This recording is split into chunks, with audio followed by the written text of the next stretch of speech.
Hey guys, Shop Talk Podcast. I'm a zero pro guy. I did it, yeah. I ran a marathon. You only crank screw? Am I the town hero? 3 laps of that are just... Okay, hey guys. Shop Talk Podcast, episode 37. Here we are. How's everyone doing? 37. Yep, 37 episodes. Not too bad. Yeah, can you believe that? 37 episodes. And we're coming up on heydays. Oh man, I was going to get the number on how many days left till heydays. Oh, I think yeah. it's like 70-ish something. Oh, geez. It's Yeah. coming up fast. Mm-hmm. Yeah, it is. So, Shop Talk Podcast, episode 37, brought to you by Dohrn Hay Straw. Again, they're looking for straw acres to bale up this upcoming harvest season in the northern Minnesota area, Red River Valley to Thief River to Gonvick. They'll pay you per bale in the windrow. That's a pretty good deal to get paid, to have somebody come take the straw mulch off your field. Mm-hmm. So contact Dylan Dohrn on that, 507-696-1137 for more information on Dohrn Hay Straw. So thanks, Dylan. Yep, thank you, Dylan. That's a pretty good deal. Oh, yeah. It is. To get paid, too. Mm-hmm. Farmer makes a little extra money, and Dylan gets the straw off your field for you. Yeah. So, okay, so we had a guest planned for today's episode and everything that was at the Southwick Pro Motocross Nationals, but had to get rescheduled. So we'll hold that off for another couple weeks now or so until he gets time. So, so that threw us kind of through a loop. We had that scheduled up to like 3 hours ago, I think. It got switched around. So just us three back in here. Yep, now we're just kind of eyeballing it, shooting it from the hip. So, That's how we do it Oh, around yeah, here, though. doesn't really matter. Yeah, we can do it, Yeah, we can do that. We've survived 37 episodes doing that. pretty much. Anyway, what do you want to talk about? Why do you look at me like that? My Scottie Pippen jersey, you guys had some comments about that right away. Yeah. A little bit. I You wear walked- that in Florida? Yeah, I did. Oh, okay. Yeah, that's Walked what- in here and Kyle is showing the gun show off. That's right. I actually wore this that one very special day we had in Florida. Oh, yeah. Yeah, okay. The Yep. whole day. Yep. Yeah. Mhm. This is I remember very- you talked about it a lot. So. Very special shirt to me. Yeah. Yeah. I didn't notice your horse tattoo there. I'd never seen that one before. It even smells like it, Brody. yeah, I got fucking tattoos everywhere, bro. What's up with the horses? I don't know, man. I like horses. He likes horses. Yeah, it's weird. Horses are cool, Yeah. but you couldn't kill one with your bare hands anyway. So we kind of talked about that to re-elaborate. I totally think I could take down a wild boar. Like, people say I couldn't. And I think, like, half of the time I could. If we fought 20 times, 10 out of 20. It's a wild boar. They're gonna mess you up. Yeah, but they don't, you know. They got they don't tusks. Have, yeah, dude. they have tusks, but they don't have, like, the fangs. It doesn't matter. They're gonna rip you apart with their tusks. Oh, man, I got a way to do it. We'll just do it one day. We'll try it. We'll get one. We'll get one in here. We'll Gonvick record Rodeo is coming up, not this coming weekend, but the weekend after that. And Wrangler sheep. Yeah. well, my brother says he could ride a bull longer than me, Oh, and I told him there's. don't frickin' ride bulls. I was like, no, you can't. You and Colin Yeah. riding bulls. Yeah, I've done it before. Really? Yeah, You- he never has. You've done it before. Oh yeah, When did you ride a bull? well, back in high school, Like just Like in a real somebody's bull? pasture, or it was like kind of a practice day. like a wild hogs thing. Like go slap that bull on the ass. No, it was an actual legit practice day. Oh, really? You know? Yeah. At a rodeo? Well, before a rodeo. Yeah. Yeah. Mhm. But practicing. Can we line this up? I don't I want to don't see. know if I would do it in front of like the whole town of Gonvick. The whole No, town of Gonvick the in whole- front of all- the Wojos and everything. Yeah, like in front of 30 people that are going to be there. I don't know if I do, but maybe if we can line it up. You know Keith Wojo at all? Well, he's the guy who races The Pro old Champ 440. Yeah. Yeah, Yep. yeah. A little bit. Not we don't know each other really. Oh, but okay. I know who you're talking about. Yeah. I don't know if you guys would have any vintage My run-ins at all. My mom kind of knows him a little bit, so a little bit of just a little heard of each other, pretty much. I don't think you should ride a bull. Just saying. I've done it before. Yeah. Okay. You also don't think I can beat a boar? Yeah. Now I know you couldn't do that. Anyway, How is it gonna kill you? They maul you. They're tough Yeah. and they're pigs. I'm wearing a Scottie Pippen jersey. That's not armor, dude. Let's not get into this conversation right off the it bat. takes some real confidence to wear this. But yeah, anyway, Brody won a 5K. Yeah, the first 5K I ever joined. It was the Summerfest Clearbrook 5K. It was rainy. It was cold. Like 10 people showed up, and I just smoked the whole. I almost felt bad for trying that hard because no one else really was. But you weren't like going all out neither, though. No, not really. You guys were training the night before, though. Yeah. Well, the day before, Yeah, we trained on Friday. The Arlo training facility is now open. That room is so small. We had in my little spare bedroom where I work out every morning. My spin bike, our treadmill, and then just the bench and the weights and everything. So with our two machines going, it creates like heat. Yeah. And you even had a little space heater going too. Sweating it out. Oh God, it was fun though. Like it was fun. So I've been sweating in the morning. It gets warm. So Yeah. So now that we're like almost halfway through the summer, do the workouts kick up a notch? Oh, yeah. Yeah. So like I've tried something a little bit different this year. Yeah. Like where the last 3 years. So 2018, I was overweight. I was like 253 pounds. Oofda. Was my heaviest. I shouldn't say that. That was my first year. My first year on Arctic Cat. Yeah. Well, that's how much I weighed at the Pine Lake race. When I got 5th, the Park Rapids race, I got 2nd behind David Brown, and then Nadawash, I got 2nd behind David Brown again. But we tied within the same second, like overall, like for the weekend. So like I was making improvements over that year. And then that was where I was like, okay, I got to change something. And then the following year was winning Pine Lake, like 30 seconds out in the lead, broke the heat exchanger. The next year came back, won by a minute, and then now into the pro stuff. So where was I going with this story? Working out, changing out your workouts. Oh, yeah. So like the last 3 years that I've just kind of stayed kind of steady at this like 210 pounds, get for race week, come into Pine Lake, maybe 205 or so.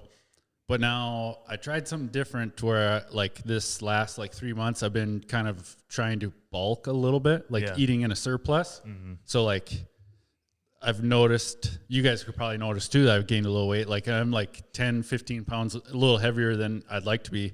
But then now after this 4th of July weekend, I was planning on just starting to cut it to see if I can carry a little bit more muscle mass into thinning, into winter.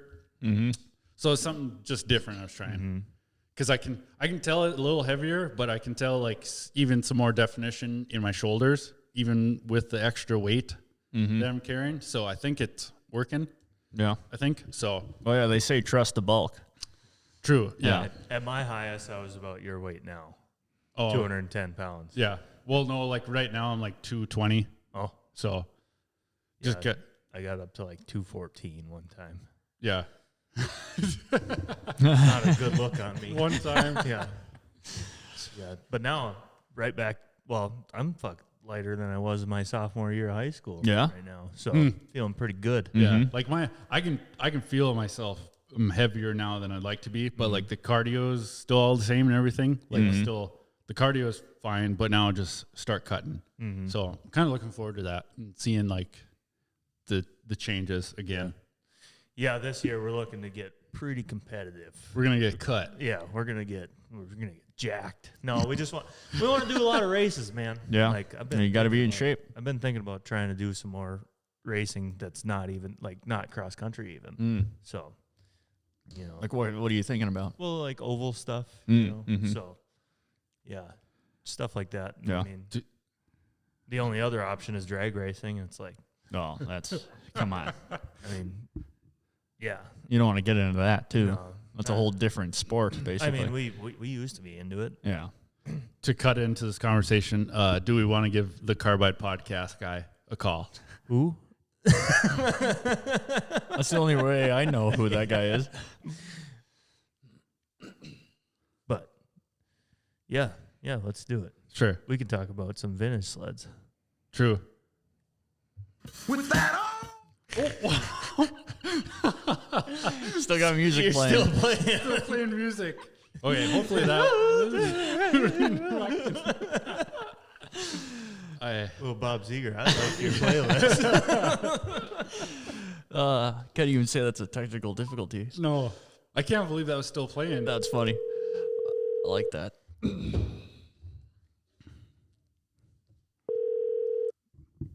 Oh boy, Mr. Arlo. And Kyle Grover and the other Arlo boy. Yeah. Hey, Spencer. Oh man, what's going on, guys? Spencer, thanks for the short notice call tonight. We were scrambling. Yeah, I want to know I probably missed it. You probably already talked about it. What's the backstory? Well, we won't release a name. How about well, that? yeah, we're not okay. gonna say the name, but it was somebody that was working at the Southwick Pro Nationals this weekend, and was gonna call in tonight, but just their work schedule was going late. So, Gotcha. So it was not Matt Greenwood. He did not send you guys to voicemail or anything. nope. Oh, okay, good. No. Couldn't even say I know who that guy is. I'll give you a hint. It rhymes with Mitch Blayton. Do you know Mitch Payton actually has a cabin on Mille Lacs Lake? Oh, yeah. So we did talk about this one time, I think. Did we? Or maybe it was a JAG Shop Talk podcast or JAG Body Shop Talk podcast. No, we did talk about that. There is a lot of people around Mille Lacs area that have cabins. Really? Yeah, doesn't like Clint Eastwood have one too? Mel Gibson, Tom Cruise. No. I'm pretty sure. Spencer, can you confirm? I cannot confirm or deny, but I have no idea. Oh. I'm not the guy. Yeah, me either. It's like green jacket, gold jacket. Who gives a shit? I don't care. But no, Spencer, it's been a while since we talked to you, and I figured just to shoot the breeze with you here for a little bit on episode 30. Yeah, no problem. Congrats on 50 episodes of the Carbide Podcast for you. That's pretty cool. No, I appreciate it, man. I appreciate it. Yeah, big milestone. I didn't really realize it until I started looking at the episodes and the calendar, and I was like, holy shit, look at that. So pretty stoked on that. Yeah, it like lined up. We're like with exactly a year almost for you too, didn't it?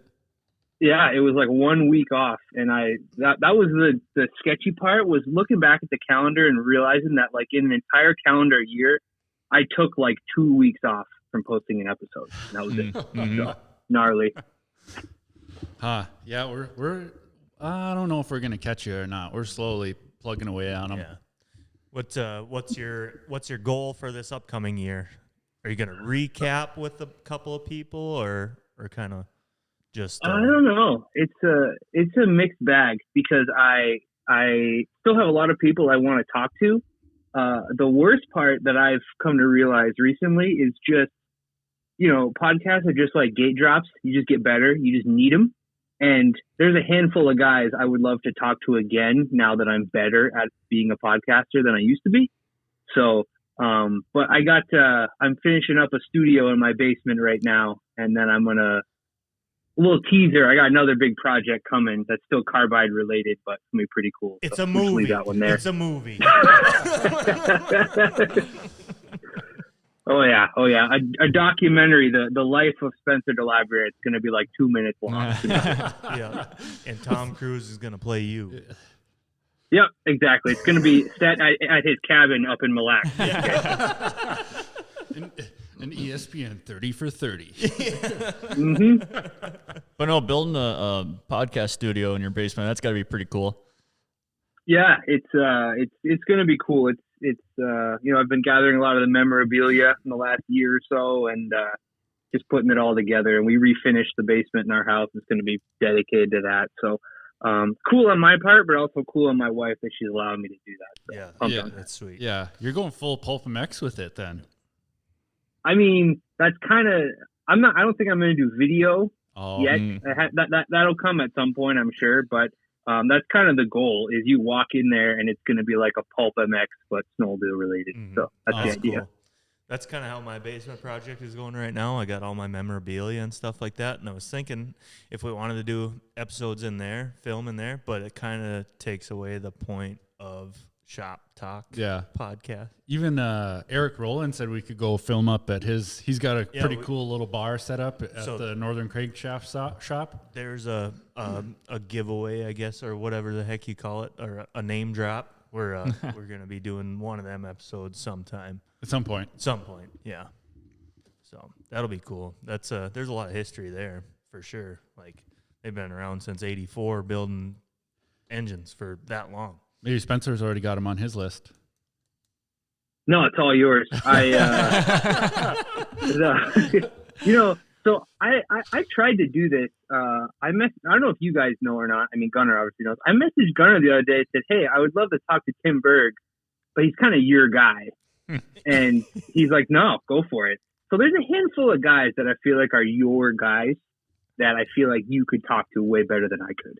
So no problem with that. And see, like I know Tim, I could say hi to him and talk about snowmobiles and everything, but just haven't had a whole lot of in-depth conversations with him. I think the longest I ever talked to him was at Heydays this past year, just because I was standing there with Brady at his little booth there and whatnot. But like you do such a good job with your interviews. You're so in-depth and you know so much history about stuff that like I feel like I would lack on some of the more in-depth common questions, don't you think, Kyle? We get so caught up in like our personal relationships that we have with these people, kind of is what I feel. So it kind of is like a bullshit session. You know, like anytime we see these people out in public, like we're having the same conversations that we would doing this shit. Yeah. So it's like, I don't know, it just kind of strays away from the main task that we're getting at. Like, kind of like Brady told me he was listening to the Bubba Ness podcast, and he said he thought it was really good and everything, but he would have liked to heard like more stories about like the 80s. Oh yeah. Like like just the older stories that nobody like really knows. Yeah. Like so you could have been like, what was Ronald Reagan look like? Well, no. That's what I want to hear too. No, just That's what the people want. That's what they want. No, just more older stories, I guess. Like just the stories that people don't really know. Yeah, like me and Colin, we talked for a while, my brother, about Rory Haugen, who first Pine Lake winner, and Bubba brought up his name multiple times after that, like he was included in Arctic and stuff like that, and I had never really, I'd heard the name before just from like Pine Lake and stuff, but I didn't know he had a career like after, you know, into the 90s and stuff like that. So that's kind of neat on just the people that like kind of used to do it. Kind of like how Joey, you know, used to race and stuff like that, but then he got more into Arctic and Joey Hallstrom. But it's could definitely touch base. Like we could do a whole episode on like the 80s pretty much. So Have you gone back and listened to any of your podcasts from the beginning, Spencer? I'm too scared, if I'm being honest. I just, because I'm going to listen and I'm going to hear my, you know, the Spencer of 1 year ago stumble through conversations and just like I said, I'm a lot better at it now than I used to be. So I don't want to hear it. I don't want to listen to it. But yeah, I'm in the same boat. I've tried to go back and like get some clips out of our old episodes. yeah. But it is kind of goofy listening to them. Oh yeah. Yep. Yeah, no, I'm in the same boat too. We listened to the first one we did when we came and went and picked up my motorcycle, and we listened to the first couple minutes and laughed and said, "Shut that off." It's a nice laugh, but let's not ruin it anymore. Like, But think about it, a year from now, we're going to be doing the same thing about these episodes. Exactly. That is the thing. Yeah. No matter what, we'll always be getting better, and it just you get better at talking. Mm-hmm. Absolutely. Yeah, words are hard. Yeah. So what's your plan coming up into the big month of August? It seems like we have a lot of events. Well, we got to get through July first. Yeah, but there's not many snowmobile events in July. Sure, true. But like August coming up, there's one every weekend, it seems like. So It's like true. Princeton, Yeah, busy. The Polaris reunion, Heydays is right around the corner from that, you know. And there's The vintage show up in the national show in Duluth. the in Nationals. August. Yeah. Well, first off, we need this story on these expensive Colorado hotel rooms. Yeah. You just threw it out there on that last episode, but no, it's totally fine. Sorry about that. No, it's totally fine. No. So funny enough, it was my wife. She had a work conference in Colorado. She works in dermatology, so she makes way more money than I do. But so I just tagged Oh yeah, I just tagged along and got in the way. So I was just working remote from the hotel for a couple days and stuff like that. And oh my God, just like, I pull up and I have to valet the car. Like it's not really an option to park anywhere else. So it's like $50 anytime I want to go get the car. And then I wasn't allowed to bring any outside food into the hotel. I was required to eat at all the really bougie restaurants at the hotel. And like, I'm pulling up in my Jeep Compass, my rental car, in like my t-shirt and shorts. And there's like Ferraris pulling up and like 3 cyber trucks and all this. And I'm like, dude, I do not belong here. So, got out of there and ended up at like a Hyatt up in Denver a couple days later and was way more my style. So, yeah. Oh, so it was your wife's thing you guys were at. Okay. I thought Indian was just kind of treating you or something. No. That was a dermatology conference through and through. Damn. A lot of money in skin. Oh yeah. Big time. What do you think about the cyber trunks? Cyber trucks. The cyber trunk, I don't know about that. It's a Bluetooth trunk. You throw all your shit in and it tells you what you throw in there. No, the cyber truck. I don't know. Hot take. I think it's an ugly vehicle. It gets eye catching, and maybe it's because I'm not a designer. I don't have that eye. I don't think it's a very good looking vehicle. But I'm right there with you, and I work on cars fucking all day, every day. Yeah, we seen one just west of Grand Rapids when we were coming through with Brody's bike, and that was the first time I'd ever seen one in person. It was me too. It was weird seeing it in person, but it was like I wouldn't buy one of them. See, I'm on the other way. I like weird stuff, so I think it looks cool. It's super like cyberpunk, and I like that kind of genre of stuff, that futuristic. Sure. Kind of avoiding.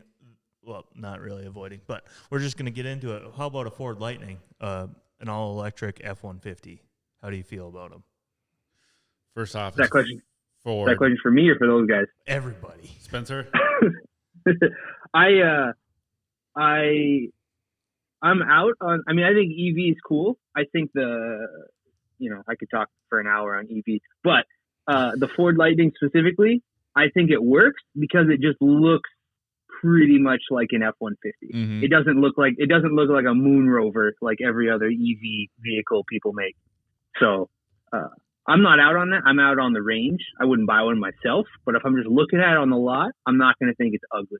If that makes sense. Okay, so this is kind of a dumb conversation. So how about I'm out on the Ford aspect of it. Well, how about what were they? Taiga snowmobiles? Yep. They just Taigas. Yep. They're going under. Yep. Electric snowmobiles are going under. So what do we do? What do we do? I think it's still 10, 20 years into the future until they can get some batteries that last long enough in the 20 below. Yeah, and then are they clutch machines? Yeah, I think it'd be a normal CVT clutches on it, right? But just a big electric motor in there. I was kind of curious if it was just a motor connected to the drivers. Could be. I don't know. That's more interesting than a Ford F-150, isn't it? Totally, yeah. I think because the amount of acceleration you could have on an electric snowmobile, I feel like that could just be a pulling machine out of every corner. It would be that son of a gun right out. Yeah. Sorry, go ahead. I was just saying the amount of acceleration, you could blow everyone out of every corner. And they're just fast to begin with, too. And so who knows what the top end on one of those things could be. How much weight do you think an electric motor can pull? They're Sorry, heavy. Spencer, you can. Spencer, go. No, it's fine. It's your podcast. I'm just on the phone. No. I had a discussion with somebody about Taiga a little while ago. And, like, have you seen – so the snow is one thing, but they have a PWC called the Orca.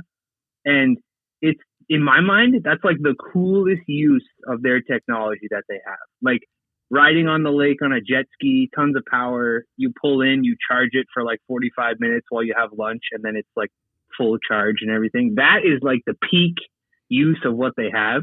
I think the snow side's super cool. I think snowmobilers are just we're too like closed-minded to ever let that work, I think. So yeah, I hope those guys do okay. I hope they don't fully go bankrupt and lose everything, because they did a really good job and their product's really cool. I just think they put too many eggs in the snow basket, and I'm kind of scared. But. True. Mm-hmm. How long until we see Indian motorcycles go all EV? Yeah. Well, they already went liquid cooled, so yeah. We're on our way. Those discussions happen every single day, and you know, I was talking to a guy at the airport, which was really unfortunate. It was on my way to the Austria race, and this guy found out that I worked at Polaris, so he was asking, he's going all in on this EV technology stuff. But I basically said every OEM is waiting for somebody else to do it and see how it goes. Mm-hmm. Like, we're waiting for Harley to go all in on EV, like they did with the live wire, and we kind of saw how that went. And then Skidoo is probably waiting for Polaris to make all EV sleds to see how that goes. Like, nobody wants to dive in first because they're all too scared. So, yeah, it is an interesting concept of like who's gonna take the plunge first. Mm-hmm. Mm-hmm. But on the snow side of things, like there's so many different aspects, like how to make it work, because like the weight and stuff like that is, I feel like. I don't know. For the snowmobile side of electric stuff, I think it's like still 10 to 20 years away. Yeah. If I had to guess.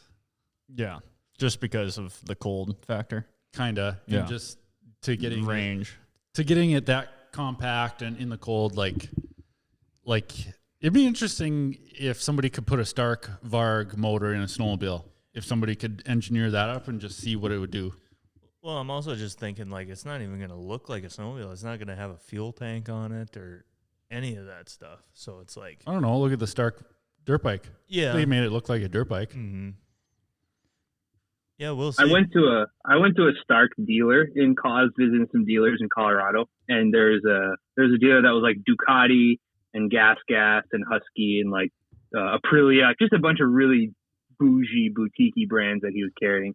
But he was a Stark dealer, and so he had a whole line of Starks right in the front, and Triumph. I saw the Triumph lights there too, which is kind of cool. But the weirdest thing that I never even considered was no exhaust pipe on the Stark. Like walking up behind it and just having no exhaust pipe, it was messing with my head.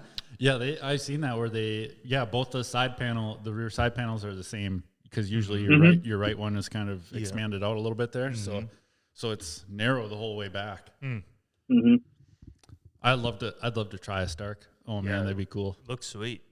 I had the opportunity to buy like a Alta like a handful of years ago from one of my cousin's buddies in Fargo, and oh man, I should have bought one. I should have bought it just to try it out, just to see what it actually feels like. Like you could bring it up to the track with you that weekend, just on a full charge, do like one moto on it, and then it'd just be kind of a talking piece the whole rest of the day.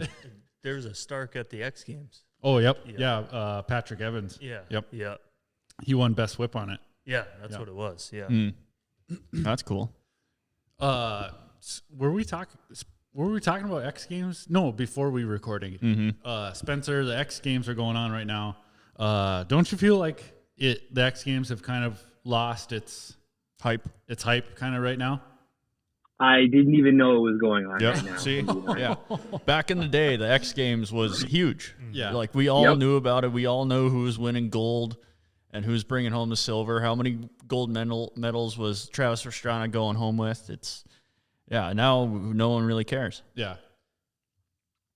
Yeah. It sucks. I mean, like, half of our childhoods were based around that event and all that kind of stuff. And it's a bummer, because the stuff that all those people are doing is still gnarly. But I just feel like we're numb to how cool it is because we've seen it so many times. And two, it's people's attention. Like, it's just so much harder to impress people these days. Like, they just, oh, well, somebody's upside down. Oh, well.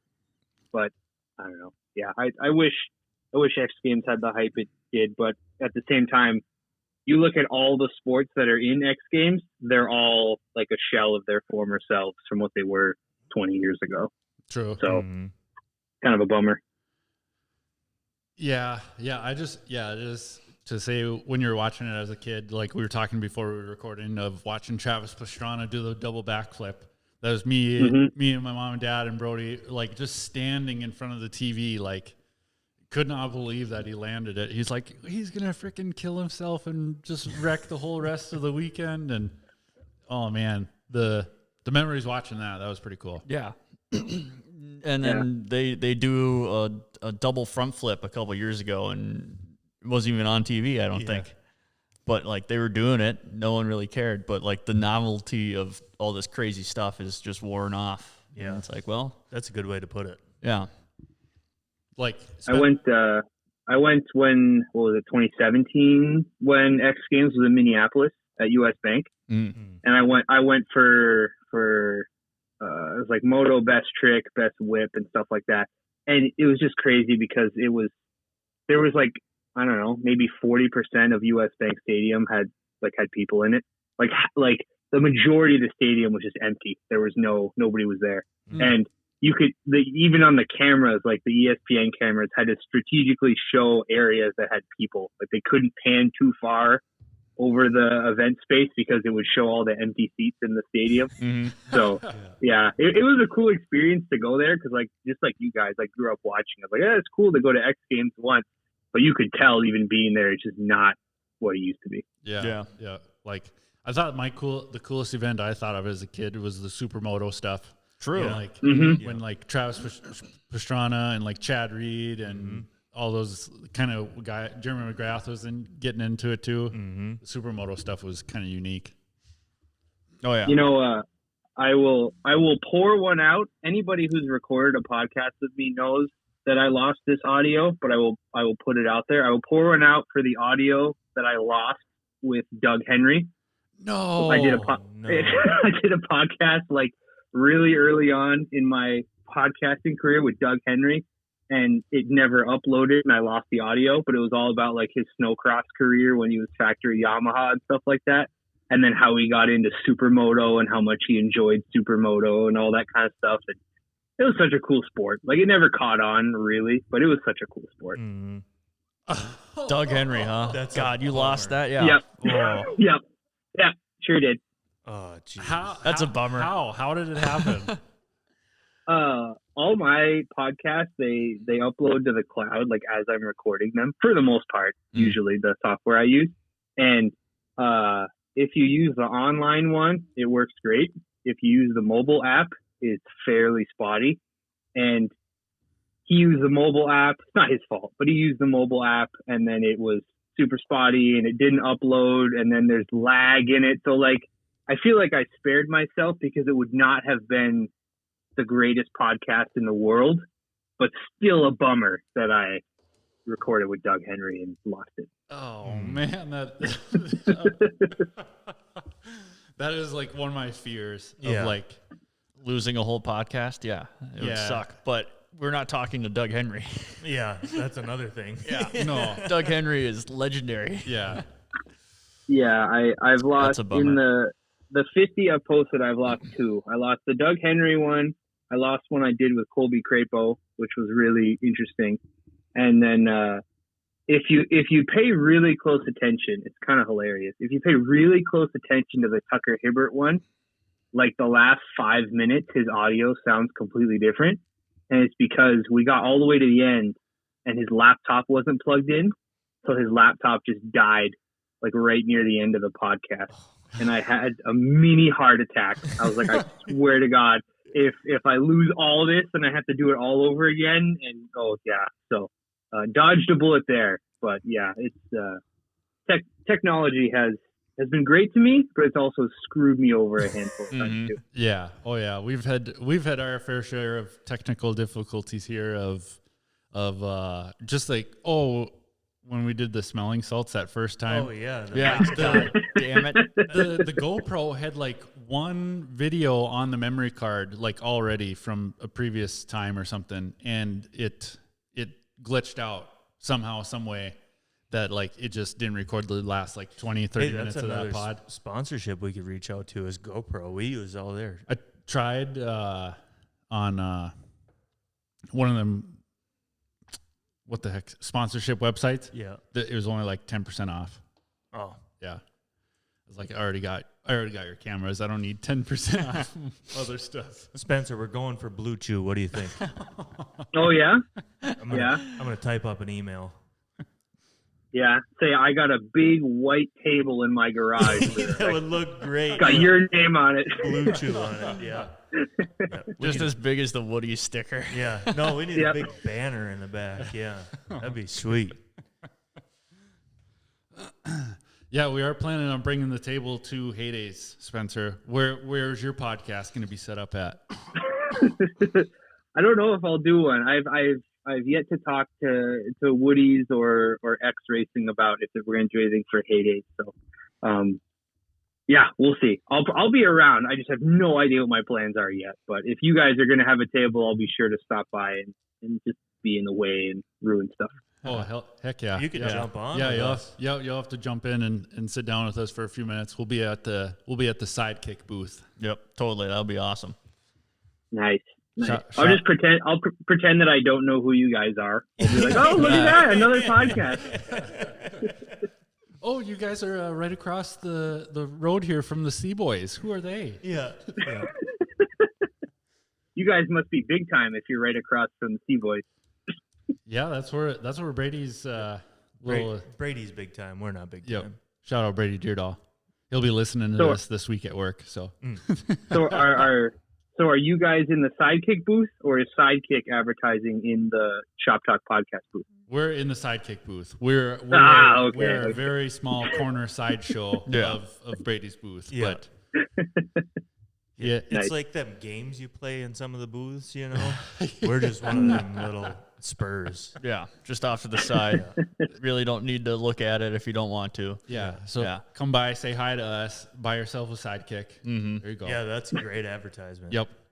Yeah. So yeah, we'll get Brady to sit in for about 5 minutes or so that weekend, but then we'll do a podcast episode with Brady like come this late fall this winter. So I'm still waiting for the Austin Cody episode. Oh, I'll be barking up that tree until it happens. alrighty. Yeah, we can line that up. because Spencer raced with him. Yeah. I figured that connect the dots. Yeah. Austin was way faster than I was. So I was on the track at the same time as Austin. Oh, didn't really race against him. No. He's way faster than I was. So you got a relationship with Ken Murphy at all, being out there and stuff? I know who he is. Okay. I've never met him, but I know who he is. Yeah. That's a friend of mine. Well, he used to be a snowcross guy. Yeah. I know he's a cross country guy now, but he used to be sick on a snowcross sled. Yeah, and then he has long jump records like before Levi LaValle and stuff was doing What? it. Yeah. Really? Yep. I'll be damned. I would have never guessed that. Yep. That's cool as hell. Yeah, I think like 200 and some feet. He told me. Holy shit. That's quite a ways. Yeah, that's wild. And it was at he's got a picture hanging in his trailer, and it was at the Unadilla track on dirt. On dirt. Yeah. Damn. On a Rev chassis skidoo. There was a couple years that I can't remember what the program was, but yeah, Corin Todd did that too, like that big tabletop that all the spectators always sit at. Yep. Corin jumped the XP chassis Rev like over that too in the middle of the summertime. I don't know how any of that was ever a thing, but it happened quite a few times. Yeah. Huh. Yep. Do they call that one the Sky Shot, I think? Is it? It's just that I think I don't know. Like the bleachers are right behind it, and it's just like a 50-foot face, and they just. Huh. I would have never guessed. I watched Chase Sexton do that. I was like, "Damn, he's good." Man, this weekend's race at Southwick was unreal. Yeah, that was a good race. Did you watch it, Spencer? No, and I haven't even made it through the Racer X review show yet, so I couldn't even tell you what happened. Oh, okay. So, like, are you full moto fan? Like, you watch every outdoor moto and everything? The funny thing is, in the last 5 years, I've probably watched sat down and watched 3 Supercross races total. I haven't watched a single outdoor race. However, I like follow all the riders on social media. I listen to all the podcasts. I know exactly what's happening. I just rarely ever watch the races. Oh, really? So, Huh. yeah. But, Did you ever go to Southwick when you were living out there? No, I never made it out there. That's when I made Never it. made it to. I've been to Millville a couple times, and that's the only pro national moto I've ever been to. The Southwick track it was sweet. I went there. I made it the point to go I took the day off of work even to go just to go watch the race. It's definitely a sweet track. Did Tony LaRusso qualify? Did he make it? No, he did not. No. Oh, No, brutal. He was 40th or something. Yeah, something like that. Tough race. Yeah. He qualified 40th, and then I think he got like 15th in the LCQ. Oh, yeah. That consolation is tough. If you're in there, that's tough. 52 years old. Holy crap. Yeah. Damn. Yeah. He's a legend. He's a legend. That would have been damn cool if he made it. Yeah. Oh, that reminds me. Shout out, happy birthday, Glenn Arlo. Oh, happy birthday, Glenn. Just yesterday. Yep. He's 52 years old, too. He'd probably be happy with that. Yeah. He'd be happy with 52. Oh, yeah. Nope, 59. Oh, 59 and still giving her hell. Yeah, still whipping your ass on a quad at Brooks. Shots fired. where'd you hear that, Brody? I'm joking. Yeah. Brody with a hard take. I'd punch him. Yeah. You had to be there to see it. I wasn't there. Get me in the corner, Brody. I heard stories. He was. Now Dad's gonna be mad at you for saying, Yeah, "Oh, who you gives? just God. Yeah. We're just talking shit here. That's it, Glenn.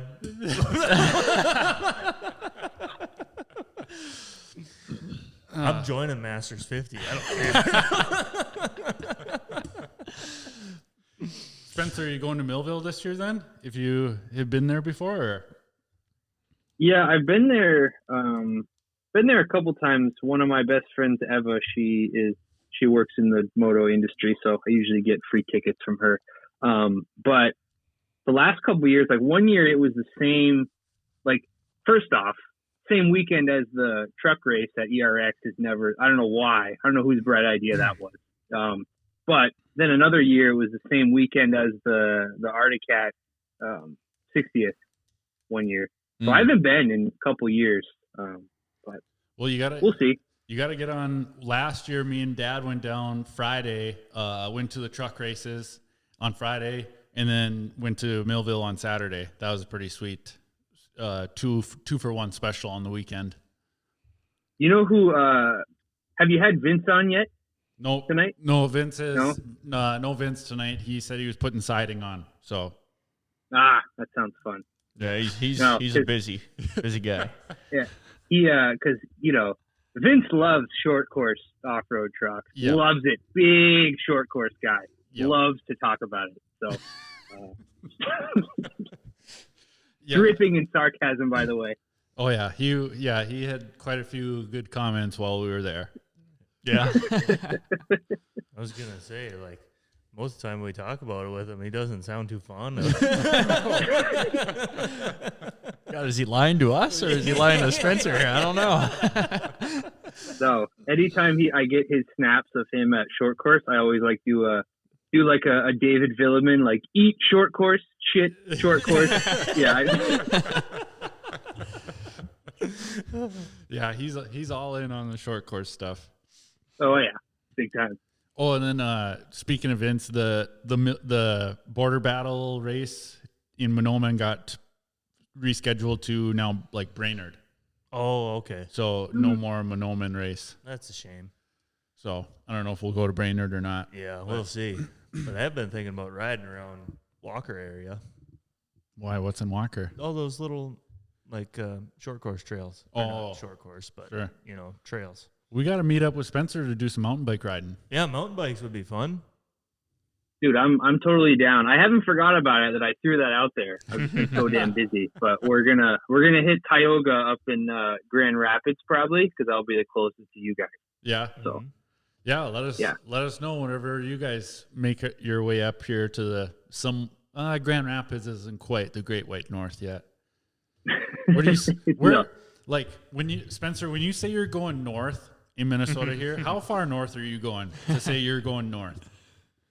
For me, I would say it's probably like Grand Rapids, McGregor, like anything north of Mille Lacs, but only like an hour limit north of Mille Lacs. I know for you guys that's like, blasphemous. Yeah. But Yeah.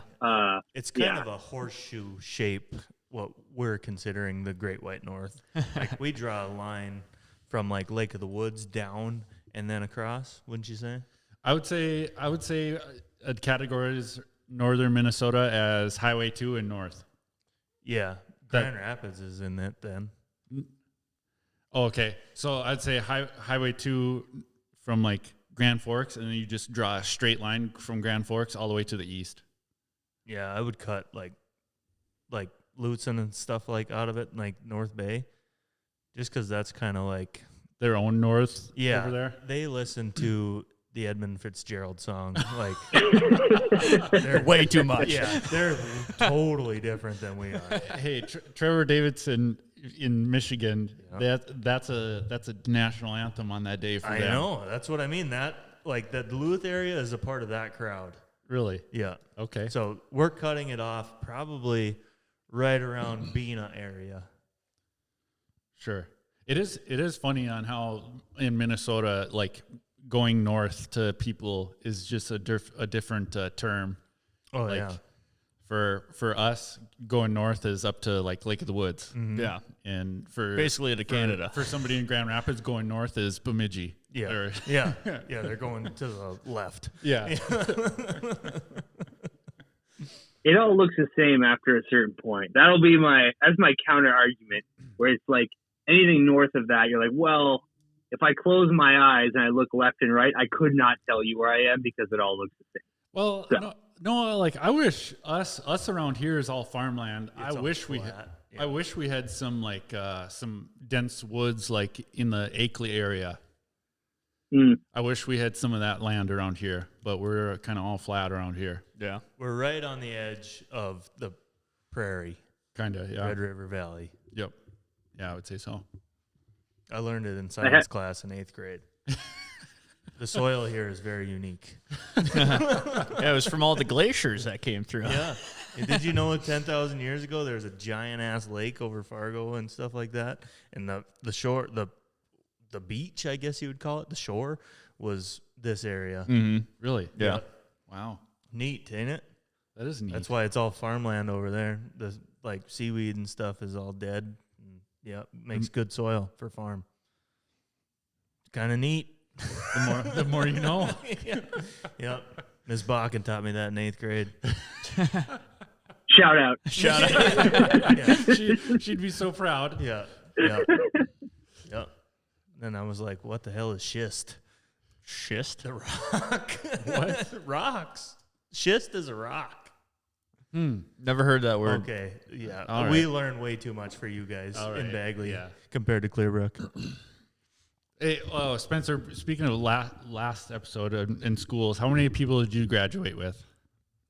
Oh yeah, I heard this argument. So I got to preface this. So I graduated with maybe like 200 people, which from my area was very big. But the school that I went to from grade 7 through 10 was actually in Quebec. Went to like junior high and high school in Canada.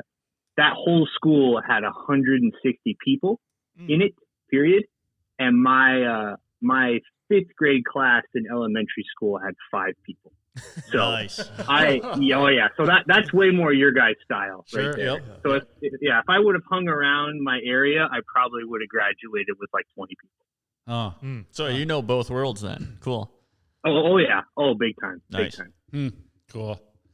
Yeah, I don't know. I just thought it was because I know a whole bunch of people that from not around here that were like, oh yeah, I had like 100, 200, 300 people in my graduating class, and I just thought it was so funny. Yeah, my wife Katie had 500 and she was 25 miles down the road. Oh, in Bemidji. Yeah. Oh wow. Yeah. Oh wow. I had, That's how much it changes in just a short little area. mm-hmm. Huh. I thought it was cool, like my couple years in elementary school, and then when I was like in junior high, where the whole school, like it was cool. Oh yeah. Yeah, and then when I graduated, I probably knew like 10 people in my graduating class, let alone the rest of the school. So I can't imagine. Like, we knew our whole school pretty much. Like everybody you graduated with, you knew their brothers, you knew what their mom and dads did, and whatnot. Knew what car they drove, knew what car their parents drove. Exactly. Yep.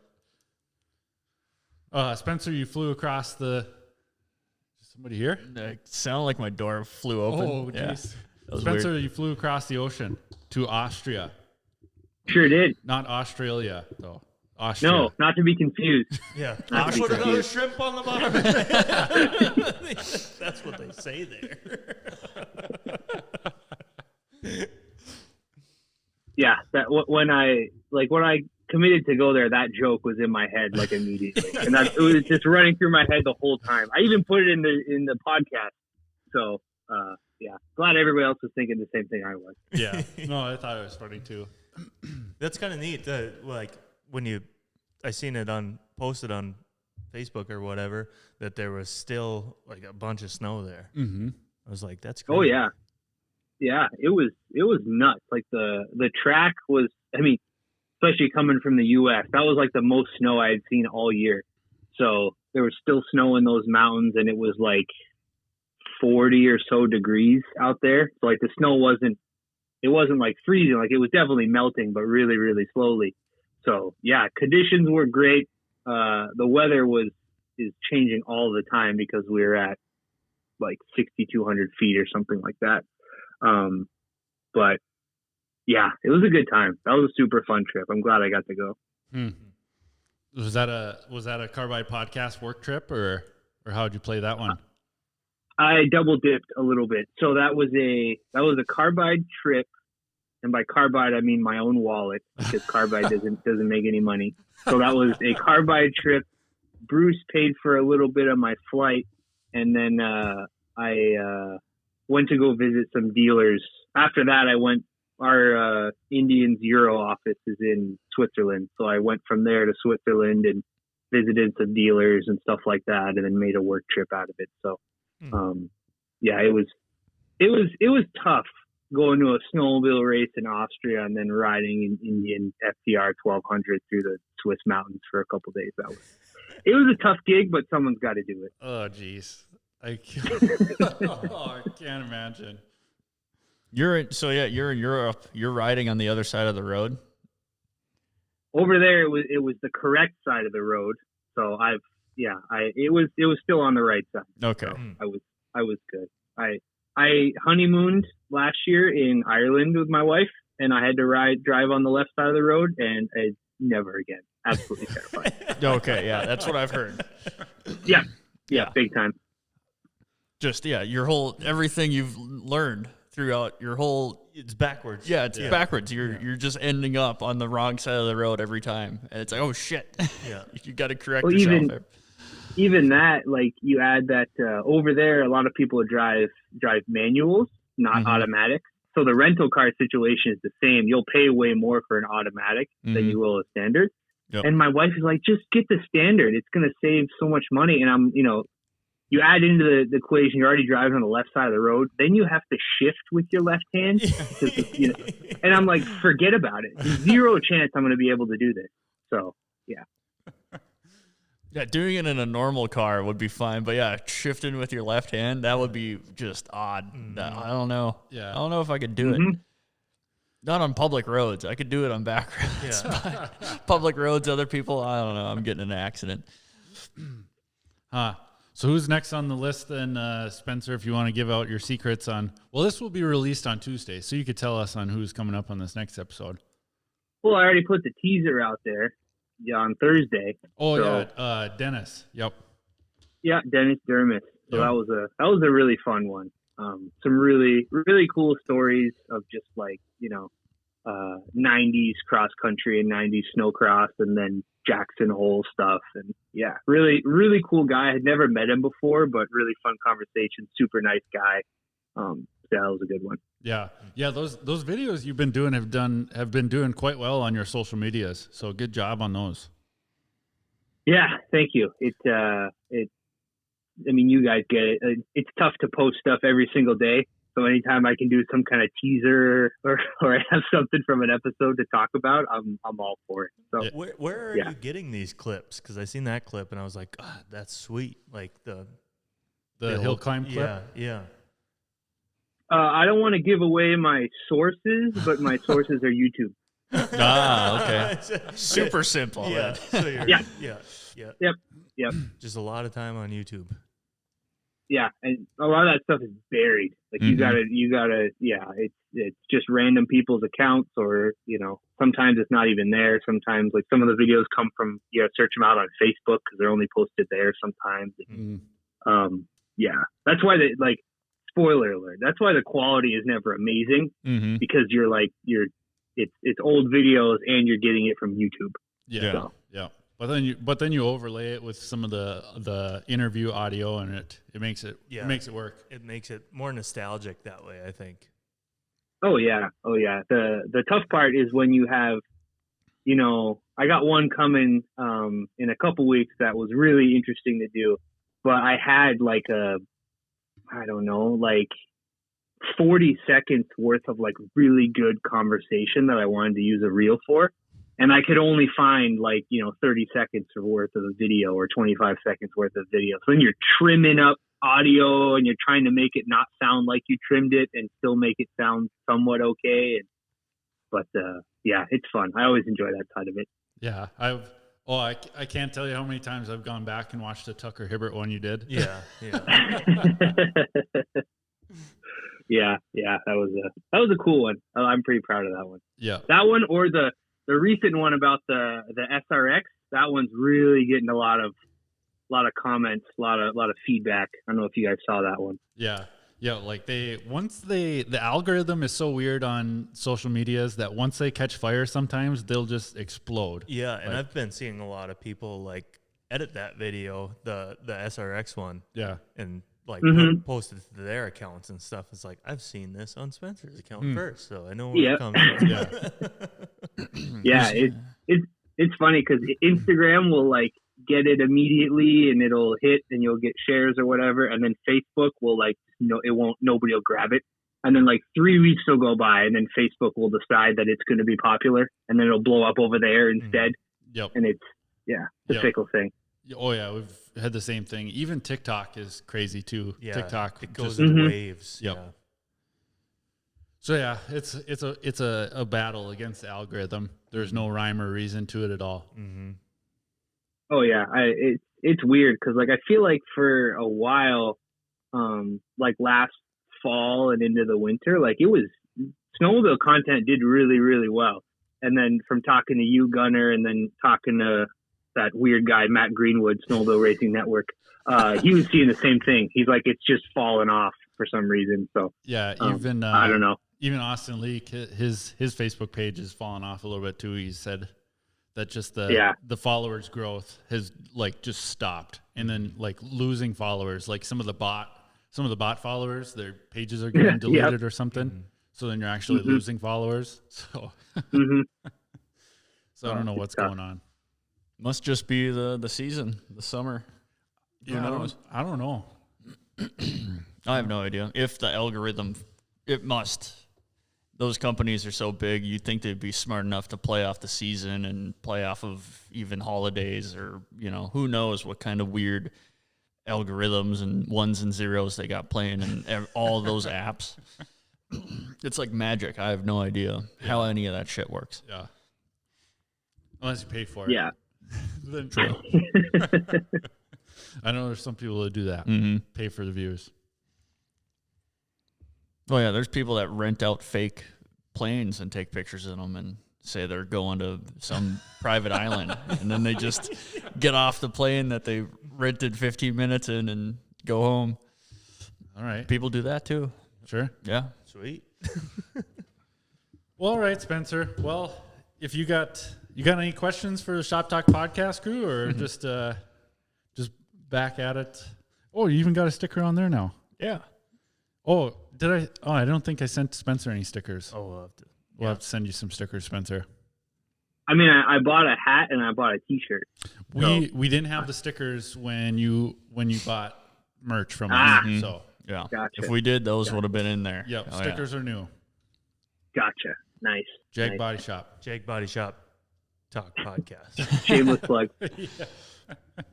Yeah. No, I the only thing I was going to throw out, I really, I want to congratulate, I know it's been a little while, I want to congratulate Brody on his Bolt, because I am a huge fan of the Yamaha Bolt. That was my first motorcycle. So I love that bike. So when that was getting thrown around a while ago that you were looking at one, I messaged Gunner. I was like, make sure he gets a Bolt. It's an awesome bike. So. No, yeah, you're right. It's freaking awesome. I'll probably own it until it stops running or it falls apart. Yeah. No, it's I think it's one of the coolest looking bikes out there, just because it's so just naked, no fat on it, no meat. It's just a big engine and a little seat, and that's all you need. Oh yeah. Yeah, I love it. And you got the R spec. Yep. So it's got the Olins on the back, right? Yep. Are those canisters actually real? I mean, who knows? Like they probably do something, but I don't know. I don't know. We're gonna have Vince at VS3 Suspension work on them a little bit here, and we'll figure out if they're real I or don't not. see where you can put the nitrogen to them. No, me neither. No. Who knows? They look cool though, and I got nice exhaust on it and aftermarket air intake. It looks freaking badass. So yeah, I love it. And with for years, like the accessory kits that Yamaha has for that thing, especially with the R spec and like the silver, they have all these copper like little engine covers, and it looks sick. I have I'll send you a picture. I have a Yamaha Bolt banner hanging in my garage. So yeah, big fan of that bike. Yeah, Not as good as an Indian Scout, but it is a very cool bike. Well, that's another thing, Spencer. We'll have to meet up with you and go for a motorcycle ride. Yeah. I'll run the Nighthawk. Oh yeah, nice. Yeah, I just got my new bike a couple weeks ago, my Challenger. So I've been out ripping that around. I haven't had a motorcycle for a couple of years, so it's been fun. That's where I was when you messaged me. I just got home from a motorcycle ride, and you're like, "Hey, dude, can you call in? Because our guest dipped out on it." Like, yeah, sure, no problem. Yeah, we'll just whip up some content real quick. Yeah. Real quick. Yeah. I had a few people on the list. I was like,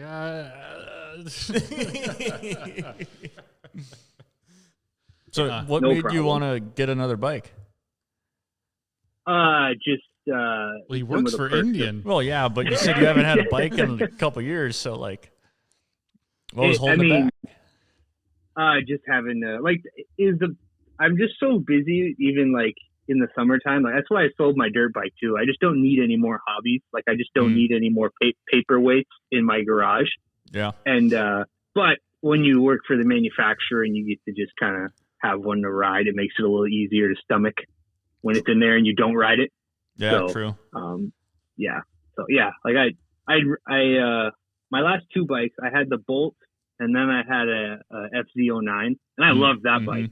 Yeah. But I sold it because I was not riding it at all. I was just riding mountain bikes and bicycles and stuff. And then this was like August of 2021 when the market was just absolutely ridiculous. Mm-hmm. So my bike was never going to be worth more than it was right that moment. So I sold it to a dealership who was going to resell it for like $800 less than I paid for it brand new 3 years before that. Jeez. So Holy cow. yeah, I think I got $800 worth of fun in that bike in like 3 years. Yeah, So for sure. Oh yeah. yeah.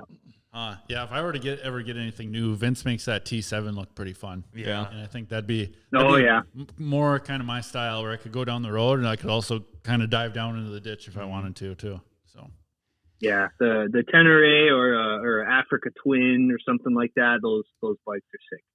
I'm looking at an FTR right now. What do you think of them?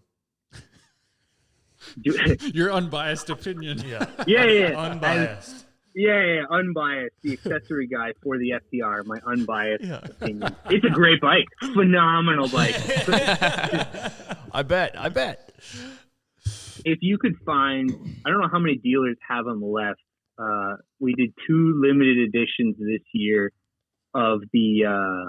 They did the Super Hooligan one, which was really cool, but the 100% edition, it was a collaboration with 100% Optics. It's all like blue carbon fiber, and it's so cool. It's such a cool looking bike. So if you can find one of those, it's a dope bike. It's a fun bike. Yeah, the Indian FTR, that was the bike I was looking at first. Yeah. And yeah, they're freaking sick. They look badass. Yeah, well. Is that Johnny's bike? Yep. Yeah. No. So that's kind of why I got a lead on one right now. Ooh. So I don't know. I can't disclose the information, but we're in the process of other things right now. So. Yeah. Yeah. I can't disclose the information. I'll just throw it out on the podcast. Yeah, but I can't disclose the information. I can't talk about something that I'm dabbling with right now. You may or not have signed an NDA that we can't talk about. Yeah, I can't talk about anything right now, so I'm just going to shut my mouth right now. Yeah, you probably should stop talking. Back to the Yamaha Bolt. Yeah. Well, Kyle, if you end up with an FTR, let me know, because I know the accessory guy for that bike, and he's really cool. He hosts a dope podcast, and he's a nice guy. So no way. Okay, well, I kind of work with the guy that owns this bike and never rides it. So. There you go. There you go. Damn. FTR, Yamaha Bolt, and a freaking Nighthawk going down the road. Yeah. 3 varieties. Yeah. 3 very different bikes. I feel like our personalities mix up a little bit between the bikes. I feel like I'm the Nighthawk guy. You're probably the FTR guy, and Gunner's the Bolt guy. Yeah, when you rode that from town back home, yeah, you look pretty good on it. Yeah. It felt good. I wish I could have one. It fit you pretty good. Maybe if we win some money at Pine Lake this year, maybe we'll buy something. A little something nicer. The cool part about that bike is, like, my Bolt was a 2015. That bike hasn't changed in 10 years. They just changed the tank color. Exactly. The same bike. Yeah, this is a 2014, so it looks exactly. It looks exactly like the brand new ones do. Yeah, exactly. Well, okay, Spencer. The Carbide Podcast brought to you by Dohrn Hay Straw. Oh, there we go. Yep. There we go. Yep. Spencer, hit me up if you're going to go to the Vintage Nationals. I'd be down to go and take a gander one of them days that it's going on. So. Yeah, I'm going to try and make it. I think it's the same week as Sturgis, so I got to see if I have to go to Sturgis or not. I'm not sure. But if I'm in town from here, I'm going to try and make it up there because I really want to see it. Okay. I wonder. It's also the Clearwater County fair. The truck pull, I think, is that day too. So my brother asked me about it. So I don't know. We'll see. Gee, Spencer and Vince out at Sturgis just hit. Oh yeah, brothers. Oh yeah. Oh yeah. Big time. Spencer, Big you're time. gonna have to get a skull tattoo if you go. Oh yeah. I missed him at. I didn't go to Daytona Bike Week. I know he was there. I missed him at that one, but I'm just gonna. If I end up there, I'll just go into the Fox booth and just ask all kinds of really dumb questions and just waste his time.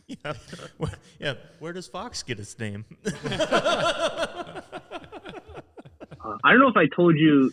I can't remember if I told you guys a story or not. I was at the AIM Expo in Vegas, and I met with the Fox product manager, and we were just talking about, Indian shocks. So I was like, yeah.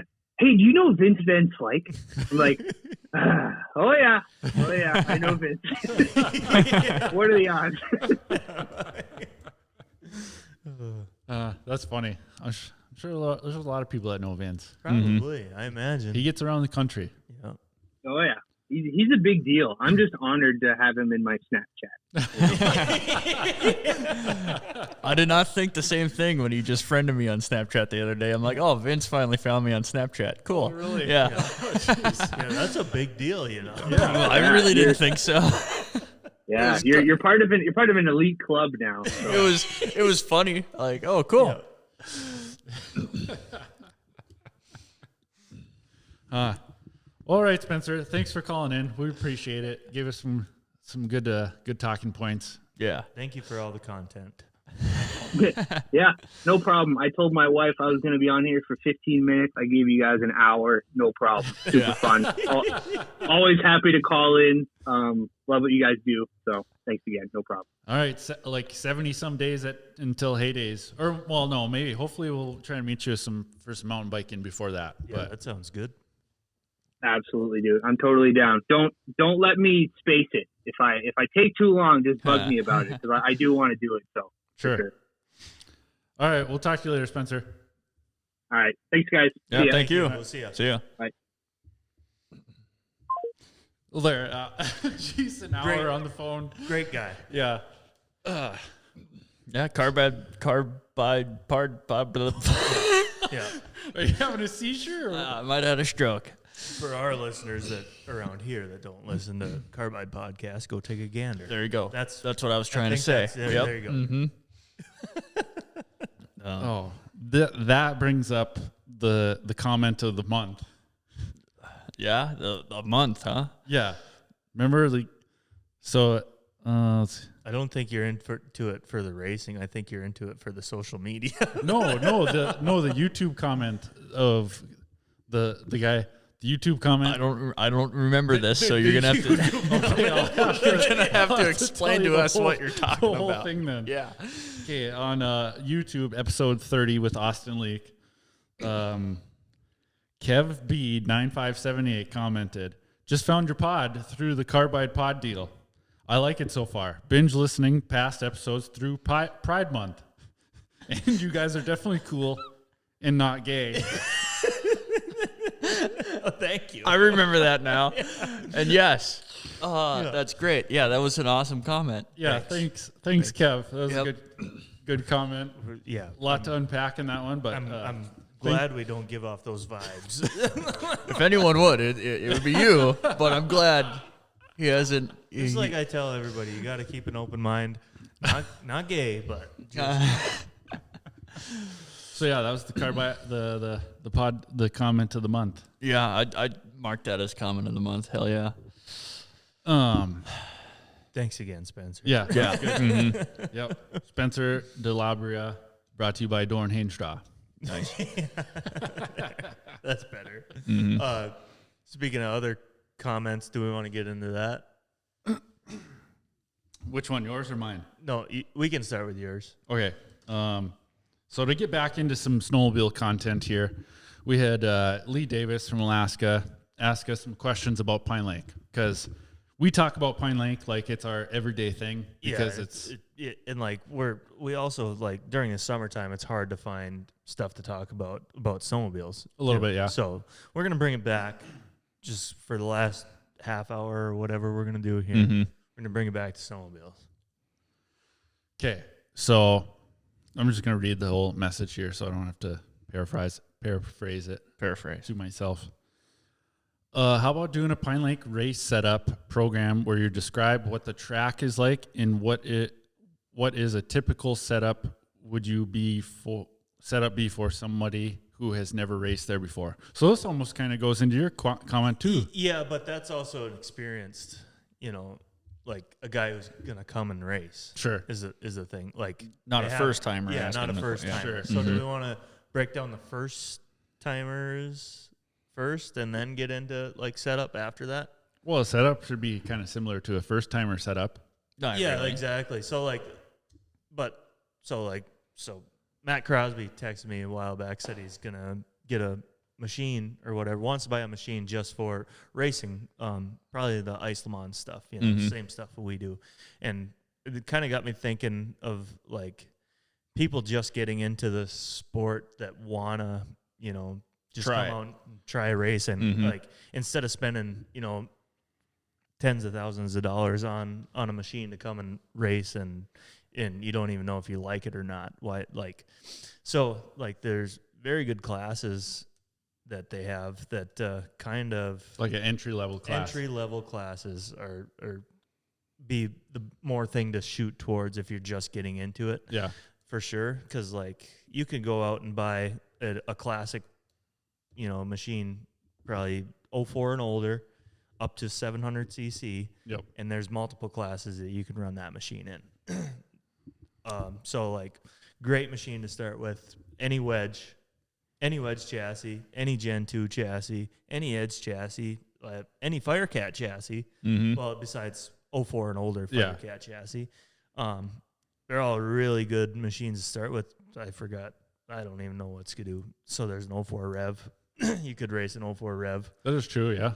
So those are all really good machines just to start out on, and you can also pick them up for, under $2,000 is kind of my main thing to do if you're going to start racing. Don't spend $10,000 on a new race machine. Just see if you like it or not. On these machines, there's multiple classes you can go race. So I'd say probably like a 98 XC600 or 99 XC600, same thing. It's a machine that's already set up pretty much out of the box for our style racing. Yeah. All you'd have to do is stud the track and put carbides on it, and you'd have a great baseline of what you want to do. So, like, for our style Isolmans racing, that sled is low enough. Anyways, you can do shock work if you wanted to. It wouldn't be much to like to the Gen 2 that Brody raced, like inch and a half slugs in the front shocks. Yeah. And then in that rear shock, maybe just a 1 inch spacer just to shorten up that rear shock a little bit. And then everything with that front arm, just adjustability with those adjuster straps that were so handy in there. So. Yeah, I mean, an extra 10, any sled with an extra 10 in it already has adjustment straps in it. So, like, doing this kind of racing, it's easy to make an adjustment on one of them older machines, and then you kind of figure out how things work that way. So, like, if you want to not roll so much in the corner, you lift the front of the skid frame up. So you're taking track off the ground, and you're getting more bite to your skis. And those are great machines to try it on first. I would say that Gen 2 chassis of the Polaris is a very neutral ice racing chassis. Yeah, and it's also fast enough to compete. You're not going to be doing totally. It's slow. Like where you could tell somebody to get like a 97 ZR440 where it's super simple and easy to set up and everything, but it just might not have the speed to compete with with the 600s that are out there. The 600s, it takes away a little bit of the finickiness, like 440. True. Like yep. You got to have your jetting right. Yeah, you got to have it perfect. And then, like, you got to fuck with the RPMs so much where a 600 or 700, you're basically out of the box. You're there at the speed that you want to, that you're going to be able to compete with. Anyways. It'll be competitive. Yeah. Yeah. So there's a baseline for, like, if you're looking to get into racing, classics class is 04 and older, up to 700cc. Trail class is newer machines too, but it's up to 800cc. No, I think that's 700 still. Is it 700cc? It's I think it's essentially kind of the same class. Yeah, but just newer sleds. Yeah, you can run a newer sled. Yeah, you can run a brand new sled. Or an old one. I think it is up to 800cc because a couple years ago it was up to 850 and then they took that away. Yeah, I wouldn't know for sure, but I think they might have changed it. But anyways, that's a great entry level class before you start getting into like sport, semi-pro. That's what I started in. I started in trail class. Yeah, yeah. Trail class is a great one to get started in. Vintage class, I mean, if you want to do the work, vintage sleds are a lot of work. Yeah. It is a sweet entry level class just to figure out, just to see what it takes. And if that's your thing, like you want to race a vintage sled, vintage class is always open. So, like, it's, I think it's up to 84 or 85 now, 85 up to 600cc, any suspension. So that's another one you can keep an eye out.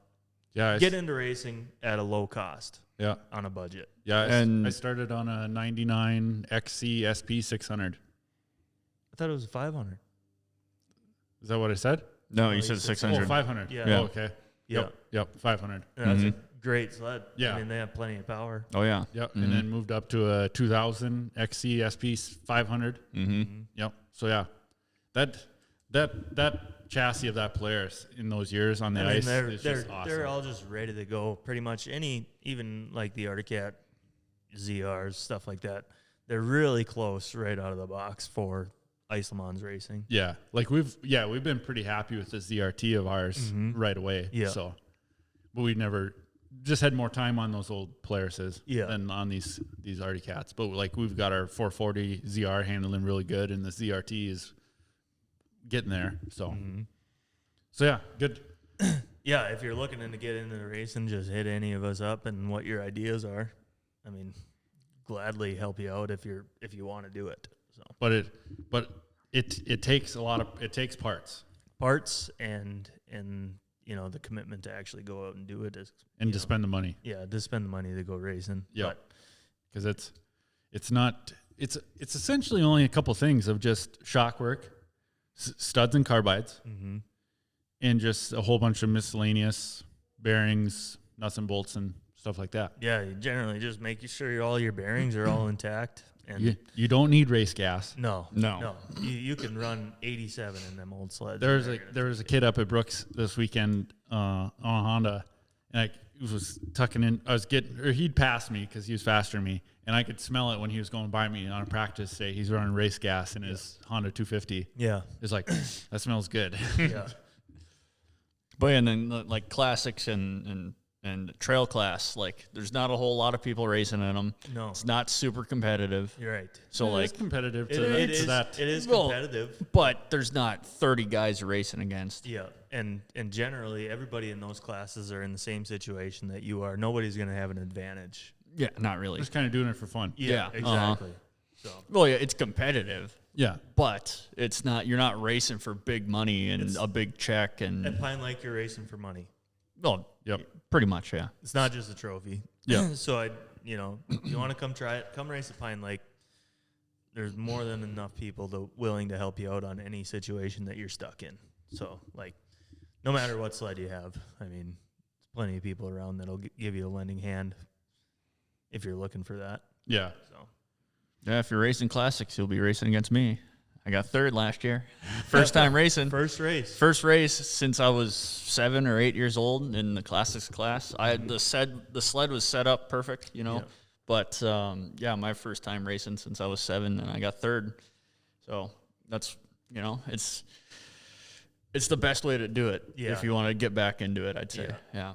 This is a trail class. If you enter in sport class, sport is pretty competitive, with there's a lot more guys in it, lot of people in it, and it's also not like a entry level class. It's almost turned into like a younger competitive kid class. Yeah. So, but there's a lot of, I'd say probably your 16, 17-year-old kids that are looking to go on their way to semi-pro. Yeah.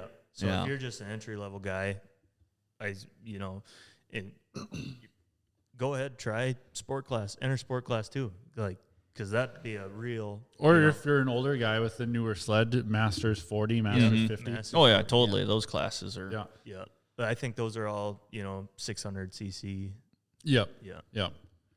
Well, that's where I don't know. I don't know if they have those the production rule. Yeah, because honestly, John Arneson was running that 2014 in Masters 40 or 50. Yeah. So that's where the rule is kind of, I have questioned about that rule there in those classes. And like, I also thought like sport was an EFI only class as well.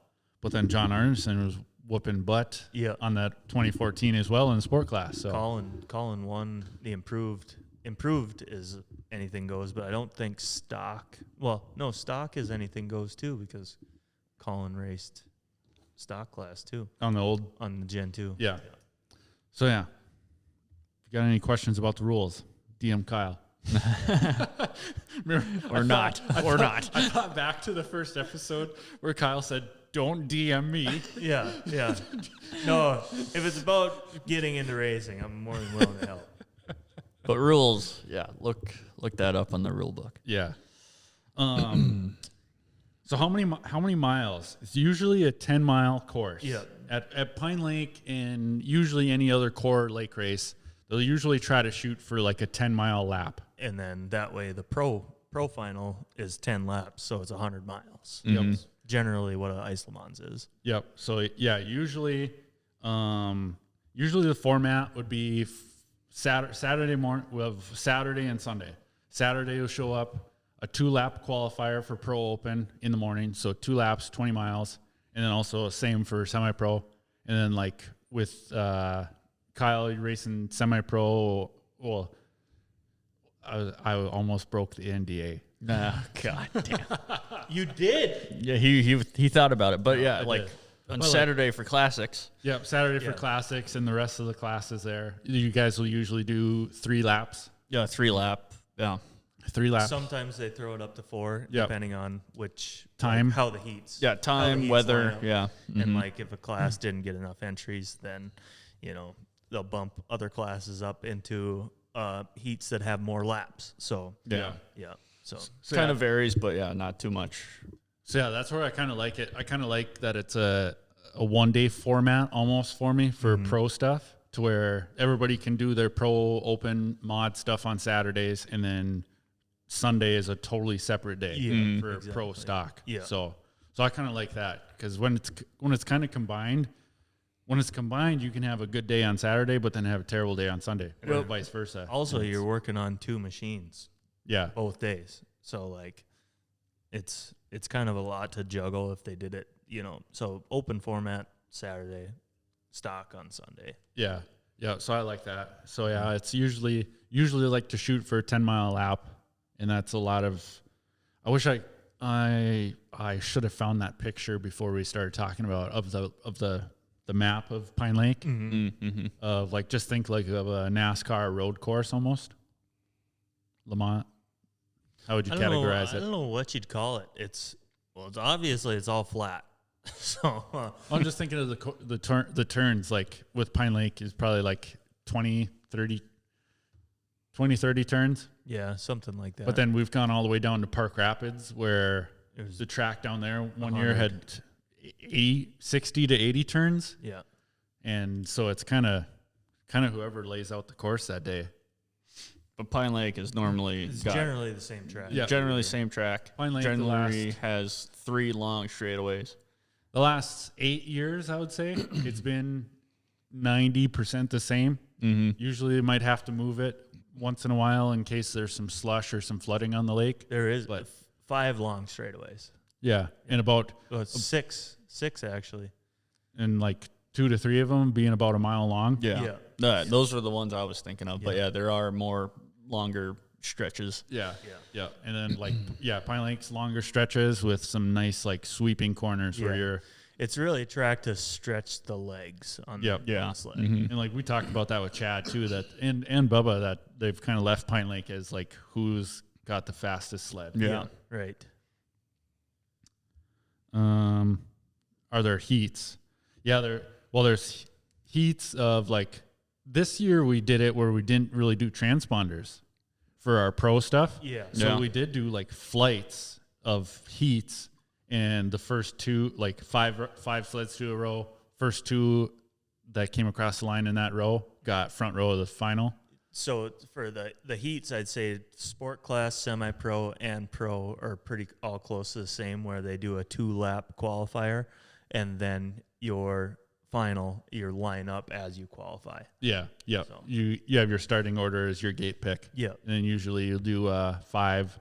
Well, no, at Pine Lake we've been doing 10 to a row. Mm-hmm. Yep. Yeah. So yeah, at Pine Lake we've been doing 10 sleds to a row, like essentially like they do at Eagle River. Yeah. So your top 10, you get first row, 11th through 20th, second row, Yep. and then whatever's left.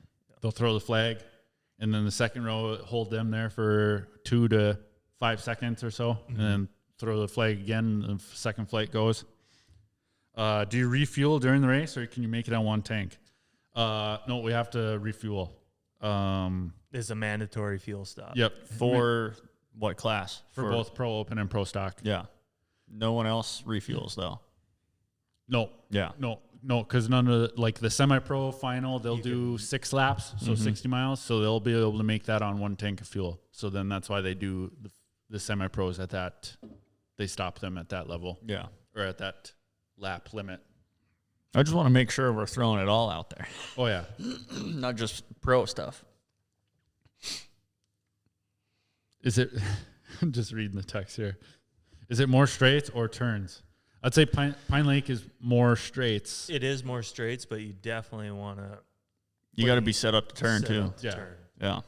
More straights, but with more sweeping turns, essentially almost. There is a lot of hairpins too. Yep, true. So Like I should try to find that picture of the track map to try so to. generally the suspension at Pine Lake is pretty stiff. Usually, yeah. Well, like I think and then the next question was, does it get bumpy like the Sioux? So last year, no, but the year before that, when Dan Revering won it, Yeah. that was the roughest It's starting to get choppy. ice course I've ever raced on. It also flooded a lot that year. Well, that was the year I think it got postponed. Everybody was out there practicing on the plowed track that had already been plowed. And then we had the race weekend the following weekend. So like essentially had a whole weekend worth of practice on it. And it was like the chop coming out of turn 2 and then maybe a little bit of the chop coming into turn 1 across the whole lake. I wouldn't say it gets like as breaking bump choppy as the Sioux does, Like but not square edged. it's just grooves in the corner.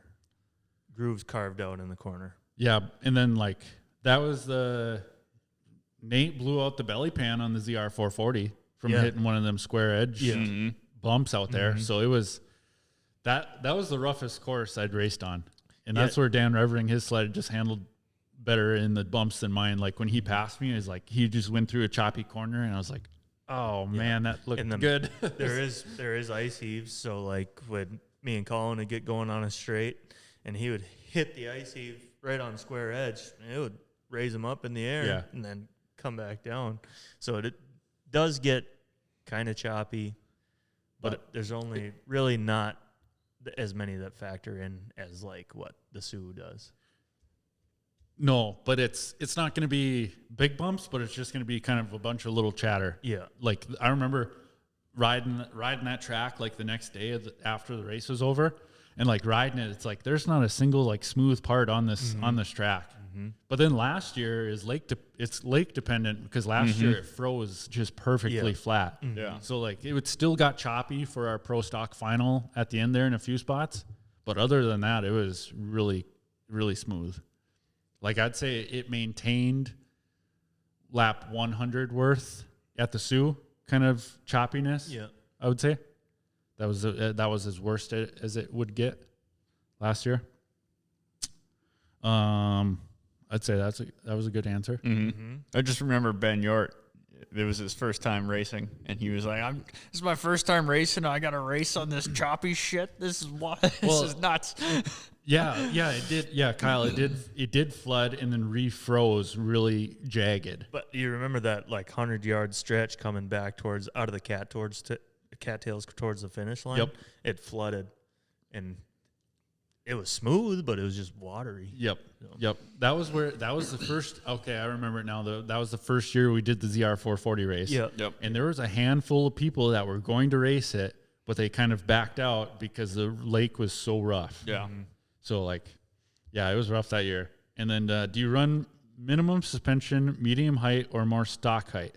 So I would say, like Lee would know what I'm talking about here. I would say we run almost like a half-mile suspension setup to where we're lowered, but we're not champ lowered, Right. and we're not full suspension Sioux height setup. Instead of 2 inches of travel, there's probably 4 or 5. Yeah. Yep. Yeah. I would put it right at the half-mile sled setup. I would say, and you could go. No, that's about average of what we run. Usually, if it's a really rough Nadawash track, like if there's going to be a lot of slush out there, then those guys will go more of a full ride height, almost like a Sioux setup. I know a lot of people kind of base their rough ice tracks off of their Sioux setups. But for the most part, any flatter lake course we have is going to be like a half-mile setup. Brody? Man, it's just getting me pumped up about it now that we're talking about it. I know. I know. I'd like to ride on Pine Lake again. And what are the classes? So we have a whole bunch of classes. There's a bunch throughout the whole day. The races are going bang bang bang. Like it's not as many as like there are in like the oval stuff. Yeah. Where those are so year dependent We just and have specific. so many junior classes and younger kids that race also. So like that takes up, basically one heat. One whole heat of just juniors. Yeah. And there's 8 heats in a day. Pro, semi-pro, Masters 40, 50, and Master whatever Tate. What are Masters those guys? 40. Is that 40? Oh, I Yeah. thought there was a money class that they race too. I think it is Masters 40 or Pro 40 or Oh whatever. yeah, maybe it's Pro Vet Yeah, 35 Pro plus Vet. or something. Yeah, something like that. And then you got your Sport Open, Sport Improved, Juniors 10, 13, Juniors 14, 17, Women's, and then all the classics, the trails, the Classic, vintage. Trail, vintage. What other ones is there? Semi-pro. Yeah. So yeah, it's a full day of sleds going all day. Mhm. So if I would say cross country to get into would be the most simplest to get into compared to going snow crossing or trying to go oval racing. Yeah. If you're starting out just fresh. Yeah, 100%. There's nothing easier to get into.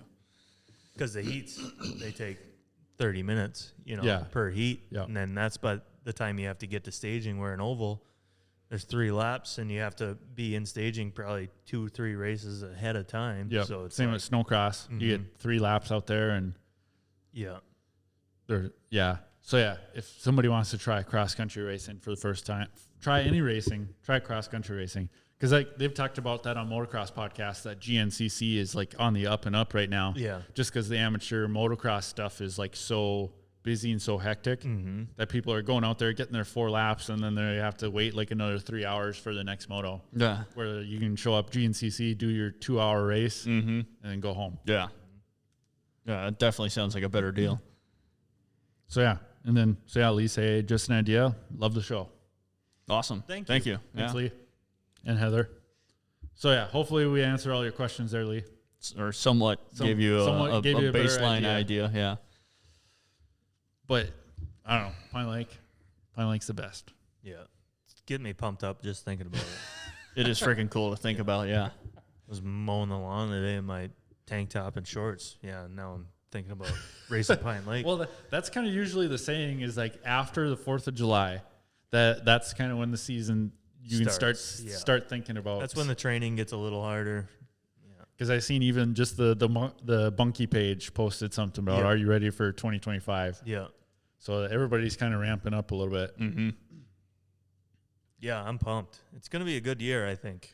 We had some good motos up again at Brooks this weekend with me and Tori and Cody were up there, and the 25, a couple 25-minute motos were feeling pretty good this weekend. A lot of people up there this weekend actually. Oh yeah. You should have been up there this weekend, Kyle. There's a new Yamaha chassis. The guy had a Banshee motor in it. No way. Yep. Banshee motor, 2 twin pipes coming out both sides. Who the heck built that? I don't know. I'd never seen the guy before.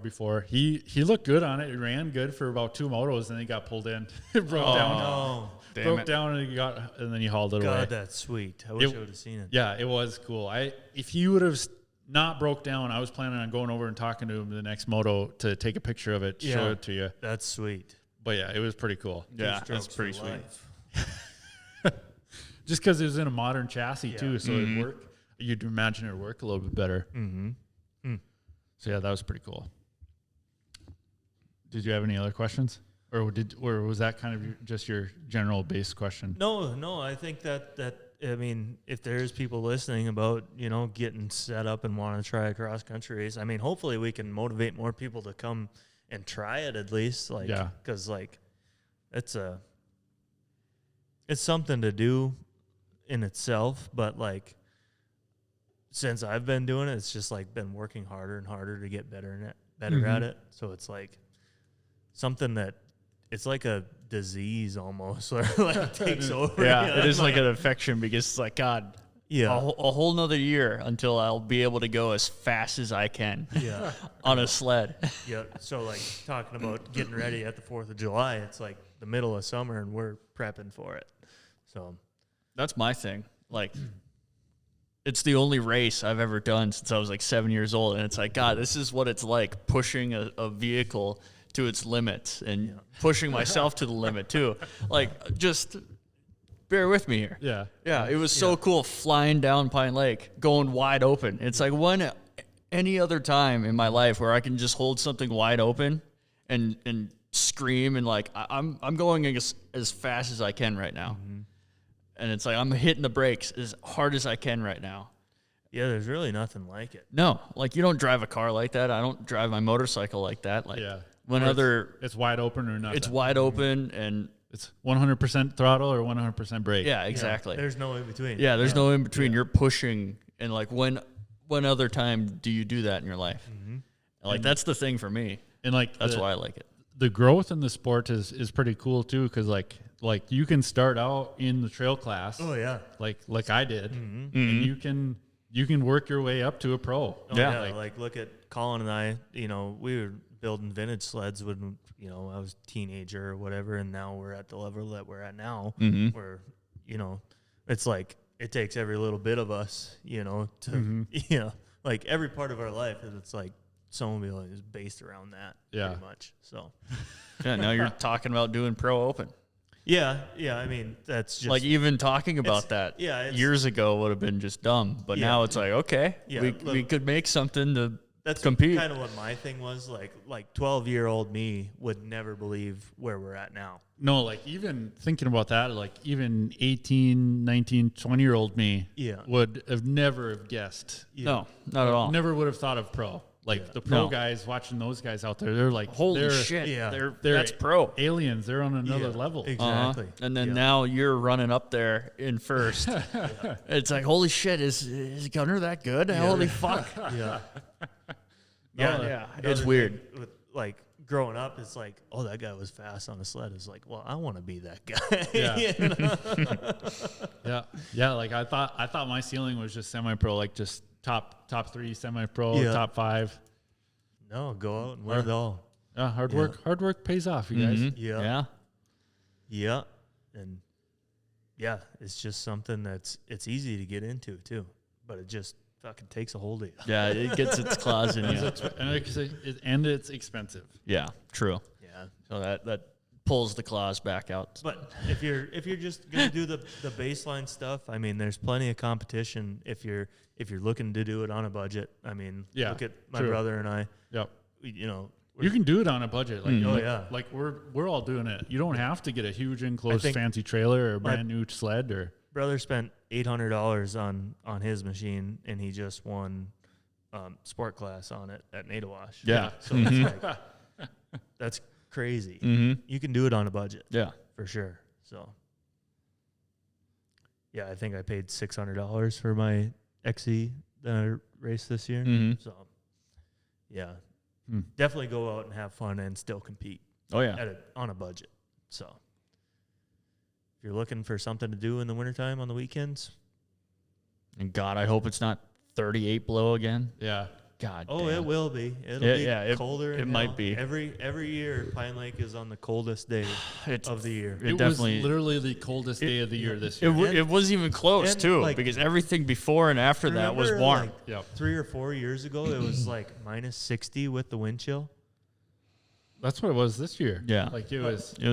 I remember it being really, really cold one year, and the fuel line actually froze on one of my LT grays, and like froze, must have had condensation or something in the filter, and it froze the filter and it stopped running.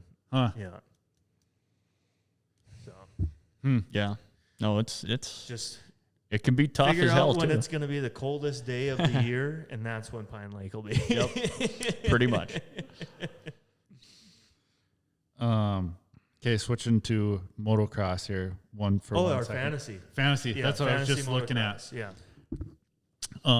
SHOPTALK League. Is that Josh in? Yep, first. That is Josh in first. Josh Gerbrat's in first. Yep, he passed Tori Severson and Jeremy Groshon third. Glenn Arnold fourth. Hayden 216 in fifth. Lasagna Drip. Is that Colin. Sixth. Brady Wadena seventh. I moved up to eighth. Fell all the way back to ninth. And Winnie Goops 10th. That's me. That's Yeah. you 10th. 10th, nice. So 10th. RM Fantasy for Southwick this past weekend, I got the top 5 100% correct. Nice. How cool is that? That is pretty cool. Yeah, I was that's pretty pretty stoked good. on myself. Yeah, but who would have guessed that 12th place pick? Aaron Plessinger got 12th in the first moto. Yeah, but it's 12th overall. So it was. But who would have picked Jason Anderson Yeah. for 12th? Yeah, Because Yeah. he got like 31st in the second moto. yeah. What?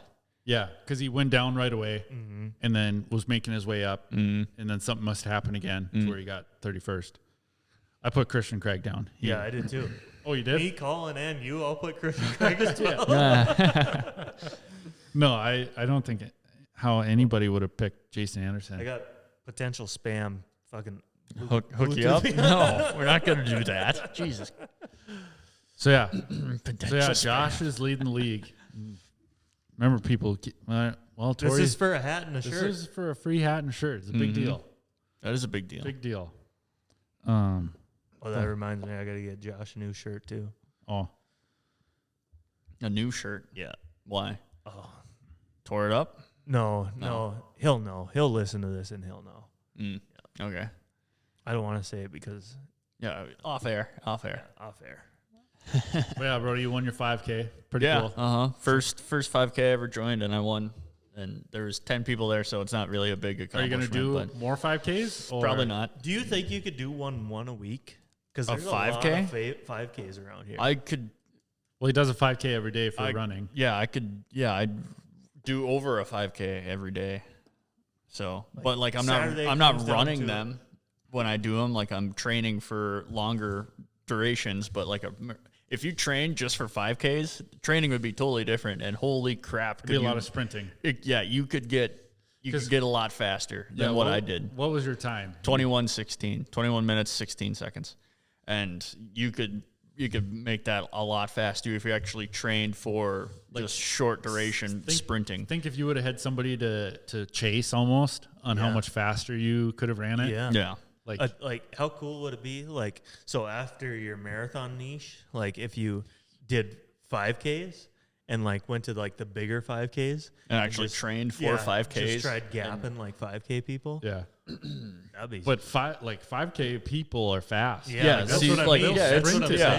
they'll sprint the whole thing. Exactly. It's definitely a niche. yeah, like what do you think? Like, I'm not doing that. No, Like a 5Ker will probably hear Brody's time and be like, Psh. yeah, that ain't nothing. And yeah. yeah, that's why. Like, yeah, there's only 10 people there. Like, But there how was no cool- one really running with me. I just wanted to see what I could do. And I really was, I was pushing. I pushed the first mile. Like, I was running it was like a 5:40 mile that I was doing. And I'm like, I better slow down. that's crazy. Yeah. Yeah, that's funny. Mm-hmm. But no, I definitely like the longer stuff just because it's harder. Yeah. It's mentally harder. Well, you're going from 3 miles to 23 or whatever. 26, yeah. 26. Mm-hmm. And just, yeah, the longer stuff, it's harder. It's more primal. It gets you in. No, definitely. That's why I like it, because it totally gets you out of your head and you're strictly just surviving on your instincts. And Sound like just Liver King.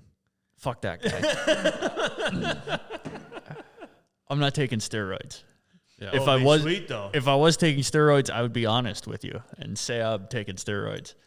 But Your mic is loud. am I? Yeah. Not really. Oh, No. he does it on purpose. But no, just listening to you talk now, it reminded me of listening to the last episode that you were a touch louder. Touch loud? Yeah. Well, I don't know. Like Yeah, are maybe- all three of the buttons there level? No. No, it goes well, like this.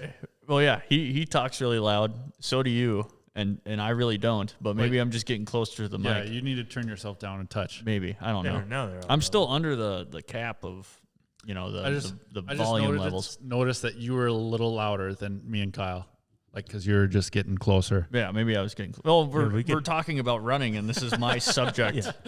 He's getting jazzed up. Yeah. Cool can pecan. New movies or video games? Nah, we don't need to get into that. But Bike Riders is out. I want to go see that movie. Oh yeah. Yeah, we're gonna We're gonna ride to it. Yeah. Yeah. 2 tickets, please. What movie? Like, come on, you can guess. I still got my leathers on. That was a funny thing is that Dad won the DMC group of the Supercross Fantasy, and so the DMC groups gives out a free set of FXR gear for the winner, and so Dad won it again, and finally just got the gear from him and everything. And Johnny asked me, he's like, "Yeah, did you get it? The gear and everything?" Yep. He's like, "So yeah, I want to see your dad wearing the gear on the podcast, all geared up and everything." So yeah, that was pretty funny. I thought you were gonna put them on. Oh yeah, I can do that too. That's easy enough. Yeah, they're way too big for me. I should have wore them. Yeah, I got a big head, so it's like Going out just frame wise and like just that's why I got the big Style. ones. They cover more of my face. If I got ones like what Gunner wears or like what you wear, it looked like I was wearing little kid sunglasses. What size helmet do you wear? Large. Oh, I wear an extra large helmet, so I got a bigger face than you then. Yeah, but it's more narrow up top here. Me, it's wide up here. big brain, No, it's big skull, little brain. yeah, That's kind of how it rolls. thick. Thick skull. Well, I don't know. How's that, Brody? Hour 50.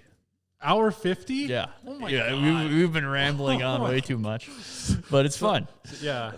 I don't know if the people like the rambling I don't know or not, but I don't care. people listen to us though. Thank Yeah. you to the listeners. Thank you. Totally. We appreciate it. Mm-hmm. Everyone that says they listen, I always forget that people listen, and then when people tell me like, "Oh yeah, I listen," it's like, God, thanks. Yep. But YouTube, Spotify, Apple Podcasts. mm-hmm. We appreciate it. Have a great Totally. 4th of July. Hell yeah, True. Don't lose any of your fingers. yeah, or eyeballs, Appreciate America. and yeah, appreciate America. Yep. Only country that we could do something like this in. So I don't know. Other countries you probably can, but it wouldn't be as fun. Next. Oh, I don't know what we're gonna do next week. I have one thing in mind. We'll see if we want to go with it or not. But yeah, do a 4th of July episode where we're all wearing sunglasses. Hell yeah. That's pretty American. I Yeah, guess. sunglasses. I'll wear my cowboy hat. We'll I'll fucking wear American flags. and yeah, I'll bring some of my guns out, lay them on the table. Who knows? Hell yeah. Who knows? We might get wild. Do some desk pops or something. Yeah. Yeah. Uh-huh. We can, When was shoot your my last ceiling. desk pop? September 08. I was 8 years old, just shooting into the frickin' roof. Oh, that was perfect.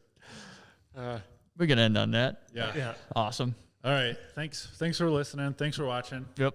Thanks. See you next week. See ya.